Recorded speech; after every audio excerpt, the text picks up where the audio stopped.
तो दोस्तों कैसे हो आप सब। आज की स्पेशल वीडियो में हम बात करने वाले हैं इकिगाई नाम की एक बुक के बारे में। इस बुक को हेक्टर ग्रेसिया और फ्रांसिस मिरालेस ने मिलकर लिखा है। दोस्तों दुनिया में 5 ऐसी जगह हैं जहां पर सबसे ज़्यादा एज के लोग रहते हैं। उसमें टॉप पर है जापान का ओकिनावा आइलैंड।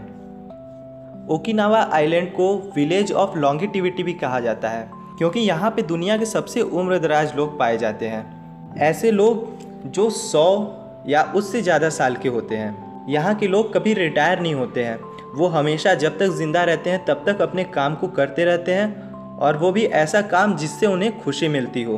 तो दोस्तों इस बुक में हमको कई सारी बड़ी बुक्स के बारे में भी पढ़ने को मिलेगा जिसके बारे में हमको जानना चाहिए, और इसमें कुछ भी इररिलेवेंट बातें नहीं होने वाली हैं। इसमें सारी बातें रिसर्च, इंटरव्यू और डॉक्टर के एक्सपीरियंस पर हैं, और सारी बातों के फैक्ट्स भी मिलेंगे यहाँ पे। चलिए जानते हैं इकिगाई का मतलब क्या होता है। इकिगाई को समझने से पहले आप इमेजिन करो कि आपने अभी अभी अपनी कॉलेज लाइफ ख़त्म करी है और अब आप जॉब करने वाले हो। तो यहाँ पर आपको लोग 4 तरह की सजेशंस देते हैं। पहला, कुछ लोग कहते हैं कि आप वो काम करो जो आपको पसंद हो। दूसरा, ऐसा काम करो जिसमें आप अच्छे हो। और तीसरा सजेशन मिलता है कि आप ऐसा काम करो जिसमें आपको ज़्यादा पैसे मिले। और चौथी और लास्ट सजेशन मिलती है कि आप ऐसा काम करो जिसकी दुनिया को ज़रूरत है। और दोस्तों इन्हीं 4 एडवाइसेस को मिलाकर बनती है आपकी इकिगाई। इकिगाई का मतलब आप इस डायग्राम से समझ सकते हो, पर जहाँ पर ये चारों सर्कल मिलते हैं, मतलब ऐसा काम जो आपको पसंद हो, आप उसमें अच्छे हो, आपको उसके पैसे मिले और दुनिया को उसकी ज़रूरत भी हो, तो वही काम कहलाती है आपकी इकिगाई। असल में क्या है कि जापान के लोग ये मानते हैं कि अर्थ पर सारे ह्यूमन बींग्स किसी न किसी स्पेशल पर्पस के लिए आए होते हैं, और इकिगाई का मतलब भी यही है, हम अपना पर्पस ऑफ लिविंग खोजें जिसके लिए हम यहाँ पर आए हैं और हम अपना बेस्ट इस वर्ल्ड को दे सके। और यहाँ पे एक पॉइंट आता है फ्लो के बारे में। फ्लो को एक साइकोलॉजिस्ट मिहाली ने अपनी बुक में लिखा था, और उस बुक का नाम था flow the psychology of optimal experience. और इस बुक के अकॉर्डिंग अगर हम कोई काम कर रहे हो, ऐसा काम जो हमें काफ़ी ज़्यादा पसंद हो, तो उस दौरान हमारे दिमाग में और कोई बात नहीं आ रही है, हमारे दिमाग में बस वही एक काम के बारे में ही ख्याल आ रहे होते हैं। मतलब उस वर्क के टुवर्ड्स हम कुछ ज़्यादा ही डेडिकेटेड हो जाते हैं और नथिंग एल्स, हमारे माइंड में कुछ नहीं चल रहा होता है। तो इसी स्टेट ऑफ माइंड को हम क्या कहते हैं, फ्लो। और इस बुक में फ़्लो के बारे में काफ़ी ज़्यादा अच्छे तरीके से डील किया गया है। फ़्लो क्या होता है, फ़्लो से क्या फ़ायदे हैं, और कुछ स्पेशल पर्सनैलिटीज़ जिनके बारे में हम रोज़ पढ़ा करते हैं, सुना करते हैं, वो किस तरह अपनी इकिगाई को ढूंढने में सक्सेसफुल हुए थे या फिर अपने फ़्लो में काम कर रहे होते थे। अगर जापान के ओकिनावा विलेज के अलावा कहीं हम बात करें तो मैक्सिमम फ़्लो हम देख सकते हैं 4 कम्युनिटीज़ में, टाकुमीस, इंजीनियर्स, जीनियसेस एंड ओटाकुस में।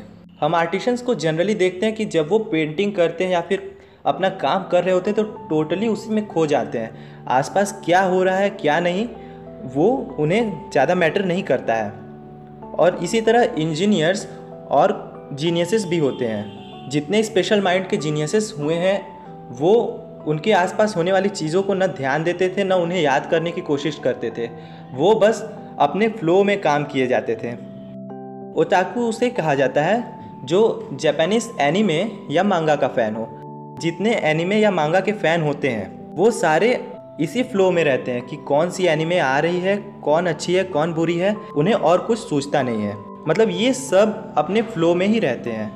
इस बुक में स्टीव जॉब्स के बारे में भी बताया गया है कि किस तरह वो जापान के बहुत बड़े फ़ैन थे, और जब वो 1980s में सोनी फैक्ट्रीज में विज़िट करने आते थे तो वो यहाँ से कुछ आइडियाज़ को अडॉप्ट करते थे, अपने साथ ले जाते थे और अपनी कंपनी में अप्लाई करते थे। रेगुलर यूनिफॉर्म पहनना भी उन्होंने इसी फैक्ट्री से सीखा था। ओसामू तेजुका, जिन्हें मॉडर्न जापानीज मांगा का फादर कहा जाता है, और जब उन्होंने अपना आखिरी कार्टून ड्रॉ किया था उस समय भी वो यही कह रहे थे कि प्लीज़ मुझे काम करने दो। दोस्तों इस बुक में जितनी भी बुक्स के बारे में बताया गया है, कुछ कहानियाँ बताई गई हैं या फिर जो भी फैक्ट्स बताए गए हैं, वो सारे आपको अच्छी ज़िंदगी जीने के लिए मोटिवेट करते हैं और एक तरह से गाइड भी करते हैं कि आपको क्या करना है और क्या नहीं करना है। इस बुक की एक स्पेशल कहानी है, छोटी सी कहानी है एक पैराग्राफ में, जो मुझे काफ़ी ज़्यादा अच्छी लगी। ये कहानी है सेनेसा नाम के एक आदमी की, जो अपने समय का रिचेस्ट मैन था रोम का। उसके पास सारी लग्जरी सुविधाएं थी, पर वो रात में सोने से पहले एक बार निगेटिव बातें ज़रूर सोचता था, जैसे क्या हो कि अगर उसकी सारी दौलत अचानक से ख़त्म हो जाए, या फिर कुछ दिन तक उसे खाना ना मिले तो क्या हो।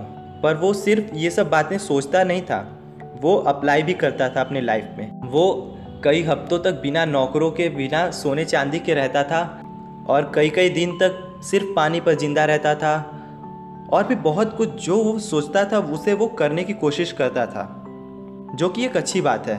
हमें हमेशा तैयार रहना चाहिए कि हमारी लाइफ में आगे आने वाले समय में क्या हो सकता है, उससे हमें शौक न लगे, हम प्रिपेयर रहें। पर आप क्या सोचते हैं, क्या आगे आने वाली बुरी सिचुएशन से बचने के लिए हम पहले ही अपनी सुख सुविधाओं को और जो चीज़ें हमें मिल रही हैं उन्हें बंद कर दें? क्या हमें ऐसा करना चाहिए या नहीं करना चाहिए? अगर आप ये जानना चाहते हैं तो ये बुक ज़रूर पढ़िए। इस बुक को पेंगुइन बुक्स ने 2016 में पब्लिश किया था, और ये अराउंड 130 पेजेस की बुक है।